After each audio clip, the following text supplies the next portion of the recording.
Bismillah ar-Rahman ar-Rahim. Alhamdulillah. Salatu wassalam ala Rasulullah wa ba'd.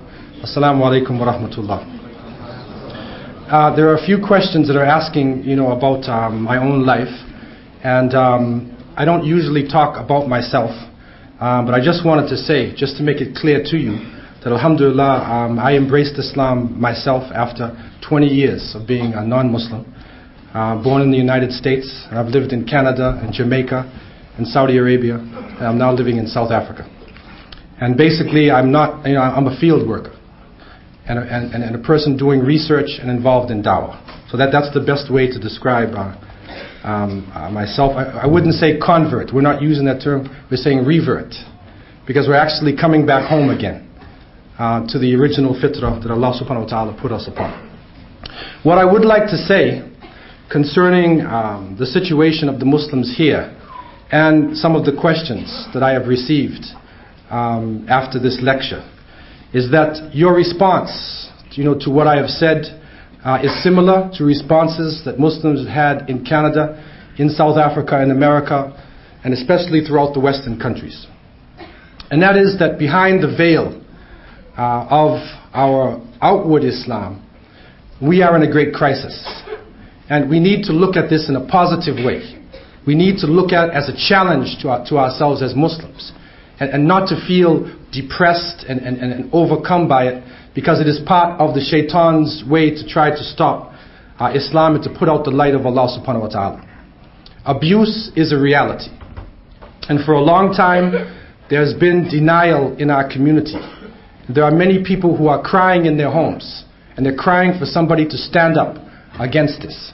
And if any Muslim comes in contact with abuse, then the Prophet ﷺ has said, "Men ra'a minkum munkaran falyughayyirhu biyadihi." If any of you sees evil, then change it with his hands. فَإِن لَمْ يَسْتَطِعْ فَبِلِسَانِهِ. If he can't do that, then with his tongue. فَإِن لَمْ يَسْتَطِعْ فَبِقَلْبِي وَذَلِكَ أَضْعَفَ الْإِيمَانِ. If he can't change it with his tongue by saying something, go to somebody else, do something to stop it, then at least you feel it in your heart, but that is the lowest form of faith. And so I want to open up the lines, especially with the brothers and sisters here in the Islamic organizations, and that those individuals who are interested to set up a social service center, a practical social service center, then inshallah in the future, if Allah gives life, I would be willing to return to sit with the brothers and sisters to go over the details about how to set up a functional social service center. Right now there are individuals who are in the field, and the organization of ISNA, Brother Abu Hamza, and Sister Shiraz, and others who are standing up, they are handling some of these problems. There are other people in other organizations also. So I would say that some of the questions are so deep, some of the points of discussion are so personal, that I wouldn't be able to read these things publicly. It has to be handled by a counselor. And so I would request that you call to the organization of ISNA, and if there are any other social service agencies, they should make themselves known. People who have these skills, they should come forward now to us and to the leadership to try to handle some of these problems. Another great area of questioning, which I believe that the study circles that are going on in the different Islamic centers, such as ISNA and other places, will handle, especially for the women in terms of their dress, is the fact that our dress of modesty, satul awra, covering the private parts, male and female, should be practiced in the masjid and outside of the masjid. It's not something that we do when we just make salat and then we transform, become these transformers. But we should have one personality, just as we said for the youth, right? Bilal becomes Billy, right? Ali becomes Al, remember that? It can happen for the adults, where Muhammad can become Mo, and he can change up when he goes to the business. Or she could change up also after she finishes making salah. And so it is recommended, Sheikh Nasiruddin al-Albani rahimahullah, who wrote a book, Hijab al-Mar'a al-Muslima, the hijab of the Muslim woman, is one of the best summaries with clear dalil to show the limits in terms of the dress. And it shows that it is permissible for a woman to expose her face and her hands. However, those women who are covering more than that, may Allah subhanahu wa ta'ala make it easy for them, and they are actually in line with the wives of the Prophet sallallahu alaihi wasallam, and it is permissible in Islam to do that. The clothing that we do wear, if we are covering our bodies, and if the man is covering from above his navel to below his knee, and especially in Salat he's covering over his chest, our clothing should not be see-through. And it should not be skin tight.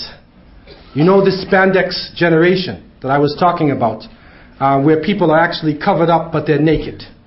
This is right in line with the hadith of the Prophet ﷺ, who predicted that these days would come. So it should not be skin tight. It should not be shining colors. It should not be. The woman shouldn't be having perfume and going outside, which is attracting to the men. And we should not be following along blindly and apishly after the styles of the Westerners or of the Kafirun. And really, East and West has ended now. It's global now. We shouldn't be following the non-Muslims in their fashions, but we should be strong enough to stick to our own fashions and our own styles, in a sense, pleasing Allah subhanahu wa ta'ala, and to be as simple and as humble as we can in our dress. Also concerning work, this is a question that is coming up constantly, and there may be different opinions that scholars have. The ideal situation, if we have our own territories and our own lands, is that basically the responsibility of providing for the family is really on the man. And so he is the one who is burdened to go out to work. We don't necessarily look at work as being a privilege, or work as being, the means of worth of an individual, because you go out and work in a factory. And so modesty has to be maintained. And those families where the man is basically taking care of the responsibility and fulfilling his rights, these are the families that have the most success.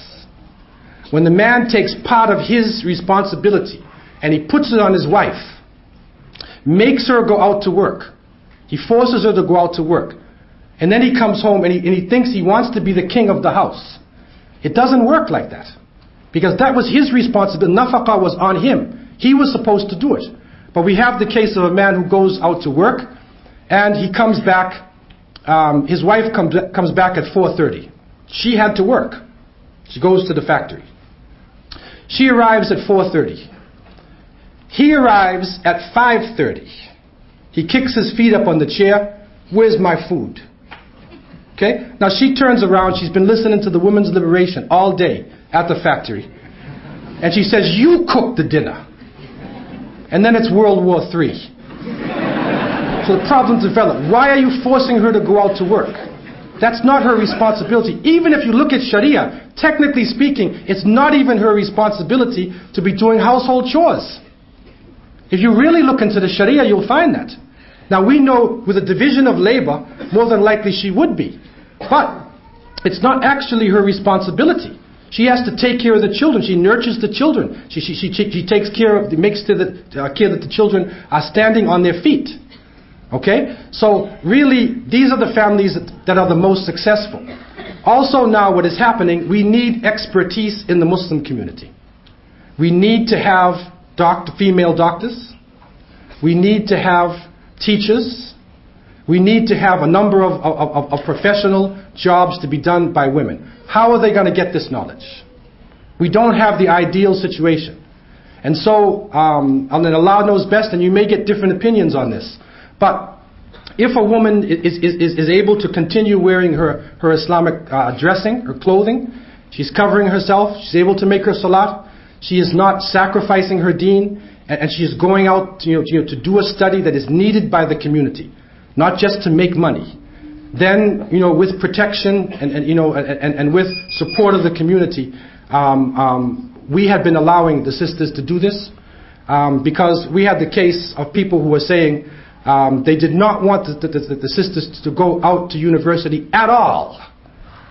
In the second breath, the brother said, I want a female doctor for my wife, a Muslim. So I said, okay, brother, if you want a female Muslim doctor, who's supposed to learn this? Or where are you going to get her from if she doesn't go to the university to learn medicine? You see? So therefore, we have to use hikmah, and we have to balance ourselves until we move towards the level where we have our own society, our own state. Then our division of labor, can be easier for us because we will have this type of setup. So we have to use wisdom when we are doing this. But in the event that a woman has to sacrifice her deen, then it is not worth going out to the kafirun, because there are many problems that are happening on the jobs, sexual problems. Even non-Muslim women have been complaining about abuse and rape and all types of things that are going on outside of the society. The men also need to consider covering their auras. And this is a problem that has happened in our community. And I see that it also could exist here, where the men are so particular about the women covering their aura, and then they bend down to make salat, and their shirt is way up on their back, their pants are so tight, you can see their whole bodies, and they are wearing any type of clothing that they want to wear. So the covering of the aura and modesty and lowering the gaze is for male and for female. Concerning the government in Afghanistan and in any part of the world, I would recommend that you get somebody from Afghanistan or somebody who's been in Afghanistan to answer this question for you. Because it is not fair for anybody to make a comment about Muslims if you don't have direct information. You'll hear positive, you hear negative. We used to say in America, though, that if the CNN, if those people in so-called authority are against you, then you must be doing something right. You must be doing something right. So I would suggest for this question to be answered properly, we need to get somebody who's been inside the country and who really knows what is going on, who can answer this question properly. You'll notice that in terms of the war against Muslim women, I didn't go into details concerning what is happening with the West. Because I think it is very clear to us in terms of the media attacks, in terms of physical attacks in France and other parts of the world, what is going on. We're seeing it all the time. But the struggle of the internal Muslims, that is the one that we haven't really brought out into the open. And so I pray that Allah subhanahu wa ta'ala would help us, because as we say in America, the cat is out the bag. And so we need to now deal with this situation and come away from denial and try to stay as close as we can to the sunnah of the Prophet ﷺ. And we have to ask Allah to forgive us, because we're living in, as mustada'afin, we are living outside of an Islamic state, and we are in a state of weakness. And we have to ask Allah to make it easy for us, that we can move closer and closer toward the Sharia. In terms of the praying of the women inside of the masjid, this is a question that has come up. And a number of people have asked about this. And we have in South Africa, and I don't know if it's here too, there are some masjids who don't even have a space for the women to pray inside of. And really the Prophet ﷺ said in a number of different hadiths, لا تمنعوا نساءكم مساجد وبيوتهن خير لهن, or كما قال عليه الصلاة والسلام. This riwayah comes in many different ways. Do not prohibit women from coming to the masjid, but their homes are better for them. Now some scholars will just give you the second part of the hadith, and they say their homes are better for them. Okay? But it is saying don't prohibit them from coming to the masjid. Now, we don't have time to go into details, and the classes can handle the details. But the key point is, the asl is, the masjid, or the basis is, the masjid should have a place for women. And if there is peace in the land, if it is possible for them to come out, they should be able to come out, to enter with their own entrance, and to have a place in the masjid where they can pray. And especially in these countries, it is preferable for women to go sometimes to the jama'ah, to hear the khutbah, to come around Muslims, because our homes are no longer islands of Islam. That television, that one-eyed beast inside of the house is actually making our homes like like places of kufr, of disbelief. If, however, there is fitna, if there is danger in the land, if there is some force, some evil, which can harm the faith of the women, or put them in danger, then it is permissible for the leadership to ask them to stay home. And we see this in the time of Umar ibn al-Khattab, and you'll see it in some other points in Islamic history, but the basis is they should be allowed to go to the masjid, and if it's possible to have classes in the center, right, it is fairly peaceful, it seems to be fairly peaceful here in this city, then it is encouraged that there are as many activities for the sisters as possible, so that they can be educated and they can be part of the Islamic movement, and especially in da'wah, sisters should be trained in the da'wah as well. Because if a woman accepts Islam like last night, who's going to teach her? The brothers? Many brothers would like to teach her. But the problem is, that's where the shaitan can come in, right?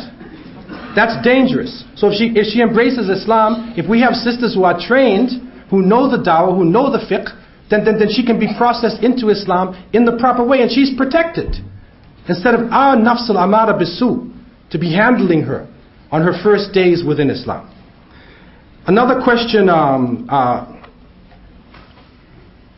is saying that is a female khalifa possible? And these are a little bit far away from the topic that I gave. But basically, the khilafat is basically handled by men. And it is a position that requires the leading of salat, and that requires the leadership of the male community as well as the female of the whole society, that the focus of the society is on the leader. And so you will find that the fuqaha basically made one of the conditions of the khalifa is that he is male. Also in terms of women involved in singing and nasheeds, then it is the Islamic position that they should not be singing openly in public. If they are making statements, that do not have a voice, that is a singing voice, then in some cases there is allowed to be exchange between male and female, because it is reading something Islamic, or it is not dealing with singing and that changing of the voice. So it is the Islamic position for them not to be involved in that. There's another question which is dealing with a sister whose husband is a revert and still new in the deen, and he has fluctuations in his iman, and she is unsure whether he will be a good, strong Muslim or not. What I would like to say is that being born a Muslim isn't necessarily the criteria of success in this world. In some countries, some people believe that if you're born in a Muslim family, then you're a real Muslim. If you're not born in a Muslim family, then you're sort of like in one day and out the other day. Iman rises and falls. And all of us are subject to points where our Iman is high and points where our Iman is low. The Sahaba, radiallahu anhum ajma'een, were not Muslims. Umar ibn al-Khattab used to drink alcohol and torture Muslims. But he became one of the greatest Muslims in Islamic history. And so therefore it is not a criteria whether that person is born as a Muslim, whether he will be successful or a good husband. He has to be treated like anybody else. He has to be given nasiha, and if there is a continued problem with him, this is where the wali comes in. The wali in the marriage is not just to sign the contract and to give away his daughter or his sister or his niece or whatever it is. The wali should be watching that marriage. And if she's having a problem, call in the wali. Call in the imam. Call a counselor. Talk about it. The important issue, one of the important ways of coming out of our problems today, we need to discuss the problem. We need to establish shura, where we discuss the issues openly. We open up the book of Allah, open up the sunnah of the Prophet ﷺ, and use this as the base, and deal openly. Don't hold things inside of yourself, because when you hold it in yourself, this is when abuse comes. And this is when the shaitan, wal-iyadu billah, gives the person more strength to do evil, because you don't stand up to that person. You have to stand up. Allah is the one who controls life and death. And the family members should remember, when you give your daughter in marriage, you're not giving her away and as though she's dead, she's gone. This is in Hinduism. They put the dot on the head and they're gone. This is not our concept. It continues on, the relation continues on. And you have to protect her. And if there is a sister who has accepted Islam and does not have a wali, the Prophet ﷺ said, As-Sultan wali man la waliya lah. That the Sultan or the authority, the ruler, or the people in authority in the area should assign people who are married to be the walis for the sisters who are new Muslims. This is a very important institution that must develop in the community to protect them. So the family plays a role after the marriage. There was one brother who came from the Sudan actually, and he said that in his village, when the man or his family, what they used to do if the man was going to marry somebody in their family, they bring him for dinner. And then he sits down with the men and she serves the food. Okay, so then his contact is made. Okay, so he sees her serving the food, and and the brothers and the father is there. After they're finished and the agreement is made, yes, he wants to marry her, yes, she wants to marry him, then the men take him and they beat him up. Now, they don't break his bones, but they just give him a little force, right? They give him some force. And the father says, if you touch my daughter, this is what you're going to get. So he never forgets. He never forgets for the rest of the marriage.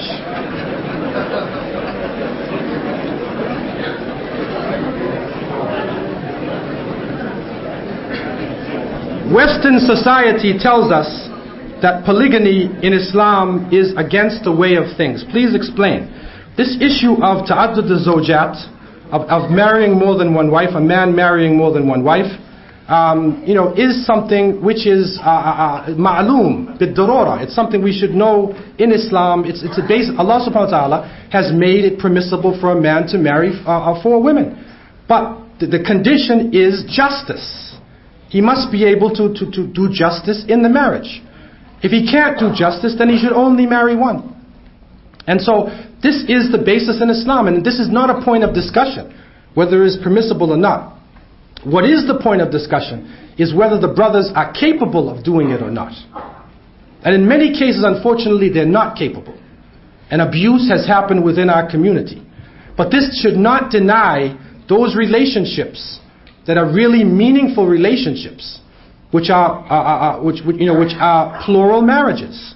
It is possible to have meaningful relationships, and we have to now move closer toward the Islamic model of things. At the same time, we have to be sensitive to the problems of the society, the economic problems, the psychological problems, the cultural problems, before a move like that is made. And this is where counselors come in. This is where marriage education comes in. What happens many times, we have the wrong concept of marriage when we go into the marriage. We also have our own cultures, and we expect certain things of a woman or a man in our cultures. But in another culture, it may not be like this. So we have to have marriage counseling. And it would be important to establish a service where the people sit with the imam or with somebody before they get married, and they're counseled before they actually go into the marriage. And try to understand something about the culture of the person who you're marrying. Is it permissible to take or give a gift for a woman who is not a close, or a lift for a woman who is not a close relative alone in my car? The Prophet ﷺ said that if you're alone, if you go outside, if a man and woman go outside together, then the third party is shaitan. So whether you're in a car or whether you're walking in the woods, whatever it is, the shaitan can penetrate your car even if it is a BMW. He can penetrate it. So therefore, you should not be alone. Don't be alone. Always have the third party when you're carrying somebody who is not mahram, who is not within your close relationship. You mentioned that a woman should have their own property. In the case of separation, to have their own, here they will have 65% of the assets, when the divorce comes on. Now, this may be a problem because now there's a difference between the Sharia law and the law in the society. And what happens now, another point which is very essential for success in marriage, is that when we're being married, you should have in your contract, shurut, conditions. So you are allowed to write in certain conditions. And so what happened in some of our marriages is that the people wrote in the conditions that in the event of separation, our wealth would be divided up according to Islamic law.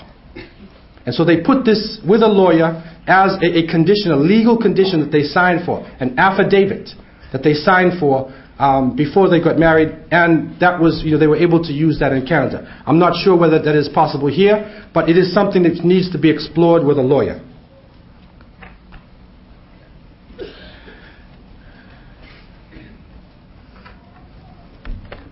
Okay, there is another question that is saying, you said that one should not make a joke of divorce. What happens if a husband and wife act in a drama together? In a scene, the husband divorces his wife. Please. Well, that's the first time I ever heard that one. Maybe this is Australia. It's allowable in Australia or something. I don't know. Really, talaq is serious, man. Talaq is serious. And I would even avoid in a drama. Because the hadith is saying you say it in joke, it's serious. So, if, have somebody else in that drama to be the one you say talaq to. Don't even say it in joke. This is how serious that word is. Another question is saying, how do you stand up against a government, non-Islamic, who is starting a war against women wearing the veil? Are there any human rights associations which Muslim women can refer to help in similar matters? Okay, this is a problem that we're facing. This is where unity is important. And there may be different approaches to Islam. There may be groups that emphasize different aspects of Islam. But we are all under Ahl Sunnah wa Jama'ah. Then we should be able to at least unite and have a major umbrella of organizations or imams who can come together and put questions on the table and have unity for certain issues. And when it comes to any government attacking Muslims, the community needs to unite and go in the streets. Have your own lawyers. Have your pressure groups. There's a group in America called CAIR, C-A-I-R. And they are doing an excellent job in terms of if Muslims are having problems on the job, then this is an organization that has lawyers, it has public relations people. And so if, for instance, there is a statement of discrimination against Islam at a factory, then the CAIR will then contact the head of the factory and will complain to them and will demand that that statement be taken back and will threaten court action or demonstration. And it is proven to be highly successful within the society, because many times the reason why Muslims are under attack is because nobody will stand up for them. There's no organization to do that. So it is advisable for a defense organization to be set up, where Muslims can have that type of protection. And it's a legal thing, it's an open thing, it's nothing that has to be hidden, it's not an underground terrorist group that's going to blow up the building or anything like that. It's out front. Right? And it's very important to help our brothers and sisters. It says, brother, we have a problem when it comes to brothers taking their wives out. Can you comment on this issue? Well, really, brothers should spend more time with their families. And I know it's nice to be with the boys and to play ping pong and talk and, whatever it is. But really, it is a responsibility. It's a responsibility of the husband to spend some time with his wife and with his children. The Prophet ﷺ was the best example, right? He used to run races with his wife, especially Aisha radiallahu anha. He used to sew his own clothes. Can you sew, brothers? He used to sew. Right? He used to sweep the floor. Right? Play with children. Be part of the house. And he was receiving revelation from above 7 heavens. And so if he can do that, why can't we spend time? Quality time. Put it into your schedule to spend quality time with your family. And Allah subhanahu wa ta'ala, inshallah, will give you a great reward. Another question is saying, my sister was informed of her divorce through a solicitor without her knowledge of a divorce and even without a previous problem. How come an Islamic court in an Arabic country accepts this? Is this divorce halal? Okay, this is really something that needs to be handled. All of the details need to be handled. But the talaq, I mean, it should be, said. It is a lafz. It is saying it, and at least her wali, or herself, somebody should have heard this. But really, for the details of this, you really need to sit down with an imam, to really look at the situation and everything that is being involved.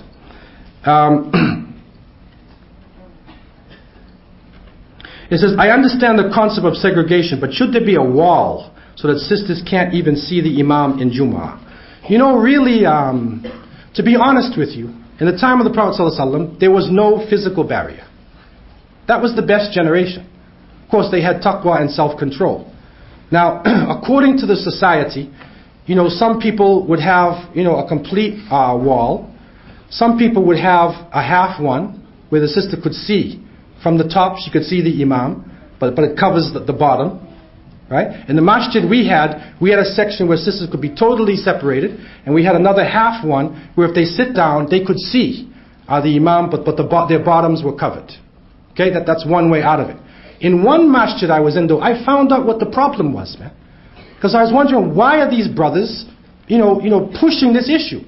We were in this place called the Jami Mosque, and the sister, somebody who's here from Toronto, knows what I'm talking. She's from the Jami Mosque. You see it tonight. And so the mosque was a church before, and the sisters section was high up on the right, way up. Okay, and so the qibla is this way. So the brother said to me, brother, you got to put up a veil on top of that. Cover it off. It's a fitna. So I said, okay, it's a fitna. The qibla is that way, man. You're telling me that it's a fitna, right? Then one day, I came and I saw him sitting on the stairs looking up at the sisters. Okay? So the problem was, his qibla was upstairs. See? And secondly, he needs a veil on his own eyes. That was the solution to his problem, man. You see, so many times what we do, we sort of we blame the sisters for everything. Brothers, lower your gaze, man. Lower your gaze. That's what we're supposed to do. Lower your gaze. Another question is saying, brother, what character akhlaq should we look for in a man to ensure we won't be oppressed by them after marriage? It's important for the wali, or somebody, whoever's responsible for the sister, to really sit down with this brother who's about to be married and have discussions with him.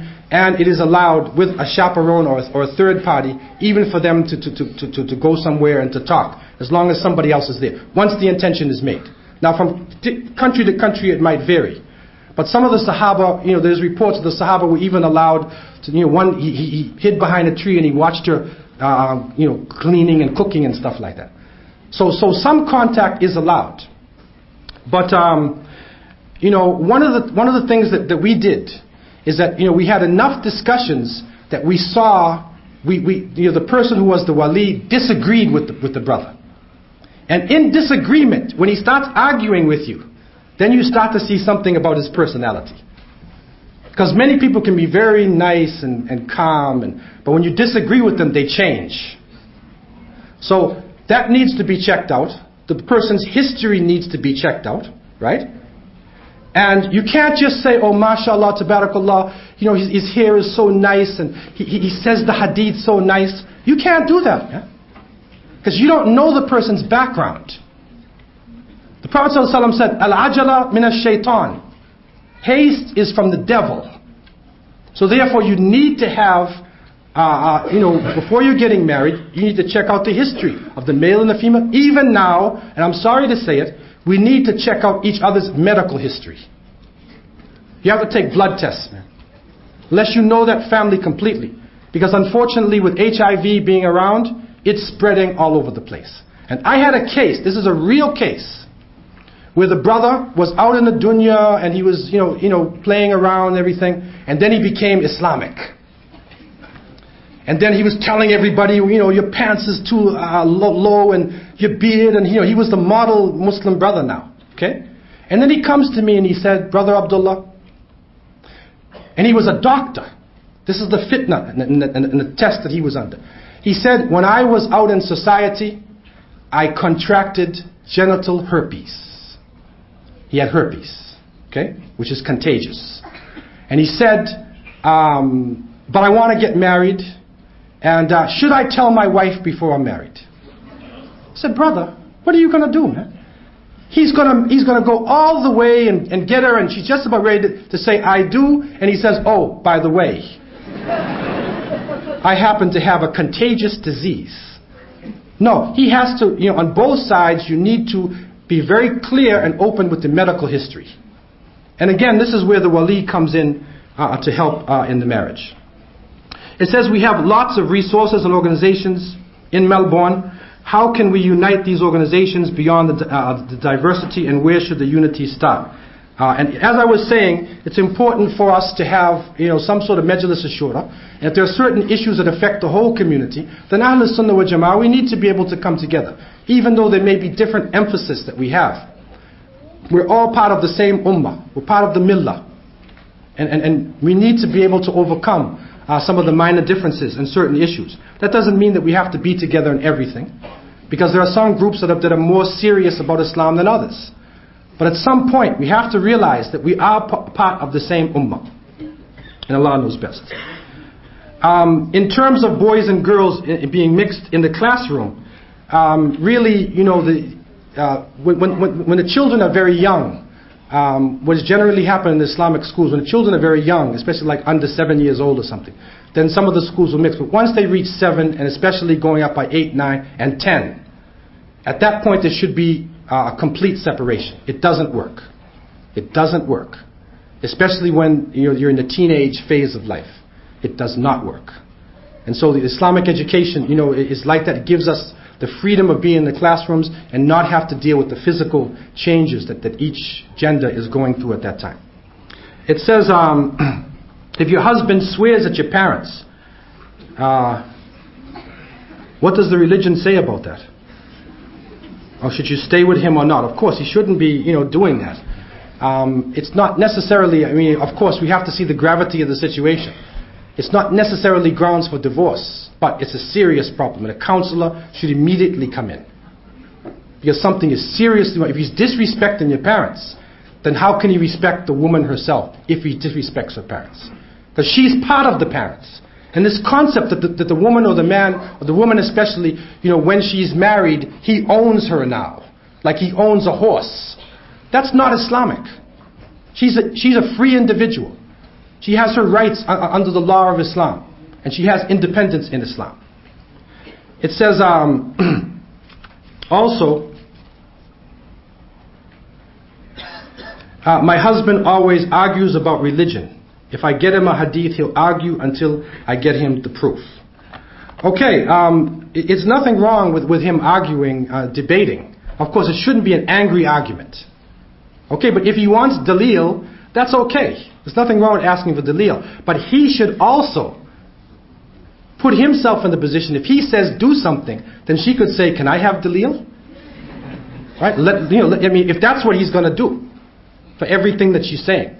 You see, one of the key issues in marriage is understanding. If there is understanding between the individuals, if you love each other for Allah, and not just because physical reasons, not just because we're in the same tribe, or he has a lot of money, or she has a lot of money. If you're in Islamic work, if you're praying together, and you have an understanding, you can overcome a lot of these problems. But if the marriage is based on material things, on physical beauty, then the shaitan has free reign to the household.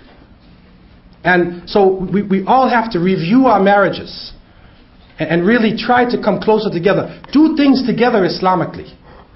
Travel, to Umrah and Hajj together. Go to Masjid al-Aqsa together. Witness what is happening to the Muslims. Do something in organizations helping the children of Iraq or Afghanistan. Do things together Islamically, and then love will come in between you. If the relationship is only based on hayat ad-dunya, how much money did you make this week? Right? How pretty do you look in the mirror?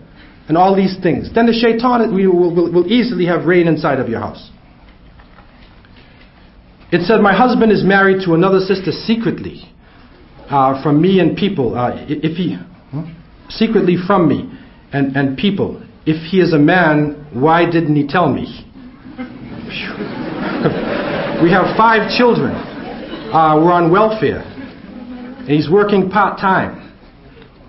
Okay, really, technically speaking, it's not a condition of marriage that he has to inform his first wife.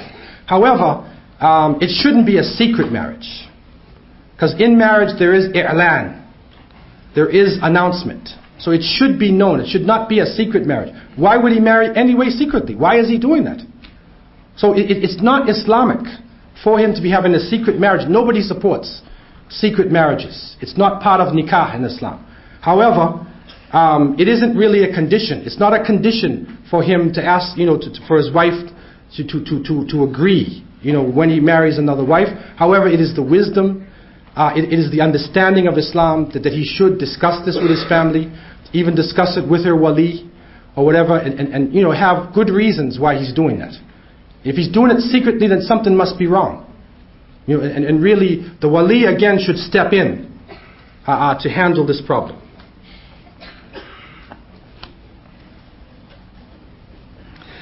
In terms of, there's a sister who knew somebody who recently was abused. And this is where I would advise you to contact the authorities, those in the organizations who are dealing with the Islamic issues. Okay, a lot of the questions are repeating themselves. It says, I'm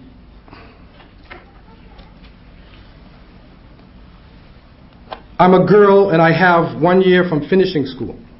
I want to go back to my country and not to stay in this country. I came without a mahram before and I don't have one now. Is it permissible?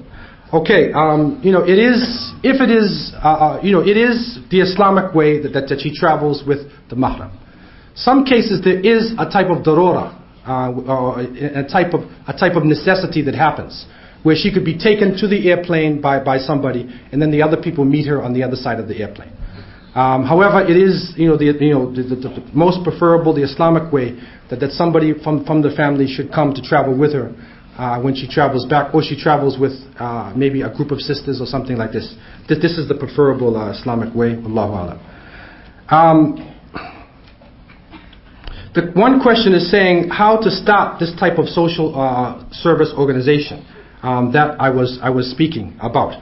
And this, alhamdulillah, in this community, from what I understand, it has already begun. There are people who are doing counseling now, putting the mountains on their back, listening to the problems. And this is where professional people, if you're a Muslim, you're a social worker, or you're a doctor or a lawyer, you should contact the leadership in ISNA and other organizations. Give some of your time to the community. Some of the lawyers in our area would even give free counseling to some of the Muslims. Okay, some of the doctors would even give free care to some of the Muslims. We have to, dedicate some of our time to our community, because in many cases, it was the community that helped you to get where you are. So, professionals should come forward to deal with these problems, that are happening in our community. Also, in terms of generally in the dawah, I encourage the brothers and sisters also to begin to, in an organized fashion. I know it's happening already. To try to work together. Alhamdulillah, the group in ISNA has signs and they're coming out in the public. But this dawah needs to go openly, and we need to have more programs in the open and go even into the reservations to the Aboriginal people, and to spread this message, to everywhere in this island, inshallah. The last point I wanted to make, this was a very beautiful statement that the brother has said, and I wanted to end with this. And the brother said, Assalamu alaikum, I am a man destined to change my ways. I have for too long thought wrongly about women. They are the jewels of Islam. I ask for forgiveness and I promise to treat my wife as an equal. Nothing more and nothing less. And hopefully she won't use her Tai Chi on me. And he thanked the organizers for this session tonight.